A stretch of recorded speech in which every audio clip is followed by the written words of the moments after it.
For the past 35 years, the Scarborough Historical Society has been keeping alive the history of our town. The Society collects and displays artifacts from Scarborough's illustrious 365-year history in what was the old trolley barn on Route 1 at Dunston, next to the fire station. As the Scarborough Historical Society seeks to preserve the past for the future, the museum, which has been adequate for many years, is now simply too small. The Society and its museum are part of the community. Each year, various elementary school children make a field trip to the museum. While one half of a visiting class is inside, the other half is on the bus for a guided tour of the historical sites in the Dunston area. One of the highlights of the tour is the King family home site. The children in the museum are escorted and instructed by at least 3 other volunteers at various stations. Marjorie Fancy often greets the children in authentic period costume. We like to tell the children when they come to the museum that they are the future, here to look at the past. Most of our artifacts are history to them. We show them the things that we use in the kitchen, and the boys are interested in all the old tools that we have because they have never seen anything but an electric drill, and they can't imagine the way that you would turn it out by hand, and they all want to try that. The children are all impressed that the things are very old. So one day we had a group there, and this big old spider went walking across the floor, and one of the little boys watched him, and then he looked at me and perfectly serious, he said, "Is that an old spider?" Children very often ask what our bathtub is when they come in, and they're quite incredulous when they're told that it is a bathtub, because it basically looks like a kettle with a back on it. From talking with children, they divide time into basically 2 periods, their lifetime and everything that happened before that. And this really hit home with me one time when I went into the classroom to do a presentation, and there was a child there that asked what a paper drive was.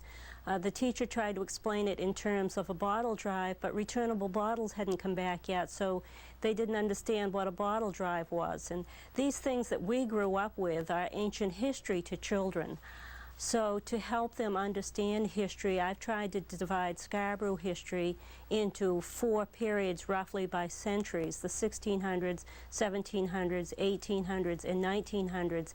And in that way, we can explain to children whether we're talking about the wilderness of Scarborough when there were Indians and woods and very few people, or if we're talking about modern Scarborough when electricity came to Scarborough. In addition to complementing the educational process of the 3rd grade, the Society and Museum are in constant use by a steady stream of researchers and history buffs, some tracing family lines as they work on their genealogy.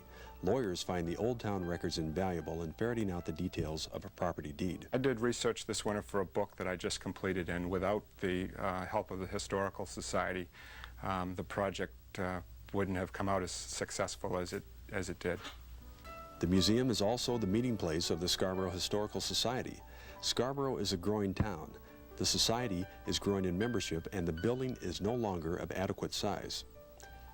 The 365-year history of Scarborough is both a blessing and a challenge. It has produced many items worth preserving for posterity. We have collected many, many items. In fact, the museum is really crowded at present. Every nook and cranny has either an exhibit or artifacts that we've had to store.